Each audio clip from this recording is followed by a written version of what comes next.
ক্ষুদ্র পরিসরে বৃহত্তর ভাবনার প্রকাশে শুরু হয়েছে ২০ জন শিল্পীর শিল্পকর্ম নিয়ে the art of small thing শীর্ষক চিত্র প্রদর্শনী।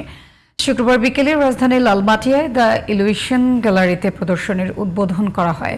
চিত্রশিল্পী কাউসার হাসান টগরের সভাপতিত্বে অনুষ্ঠানে প্রধান অতিথি হিসেবে ছিলেন চিত্রশিল্পী আব্দুল মান্নান। শিল্পীরা তাদের ভাবনা, অনুভব ও সৃজনশীলতাকে চিত্রে প্রকাশ করেছেন ক্ষুদ্র পরিসরে।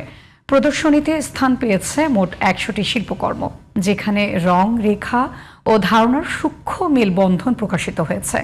এছাড়াও প্রদর্শনীতে রয়েছে বরেণ্য শিল্পীদের চিত্রকর্ম। বাংলাদেশের মিনিয়েচার বা স্বল্প পরিসরের আর্ট ওয়ার্ক নতুনভাবে তুলে ধরা এবং দেশীয় শিল্পীদের উৎসাহিত করতে এই প্রদর্শনীটির আয়োজন বলে জানান আয়োজকেরা। সে সময় শিল্পী, শিল্প সমালোচক ও শিল্পপ্রেমীরা উপস্থিত ছিলেন।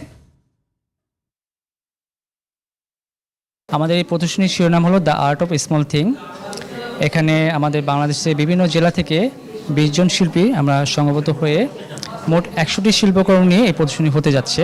এখানে জল রং, অ্যাক্রিলিক, মিশ্র মাধ্যম, পেন্সিল স্কেচ এই মাধ্যমগুলো কাজ থাকছে। এখানে প্রকৃতি, পরিবেশ, এইগুলাই জাস্ট তুলে ধরার চেষ্টা করেছি আমরা।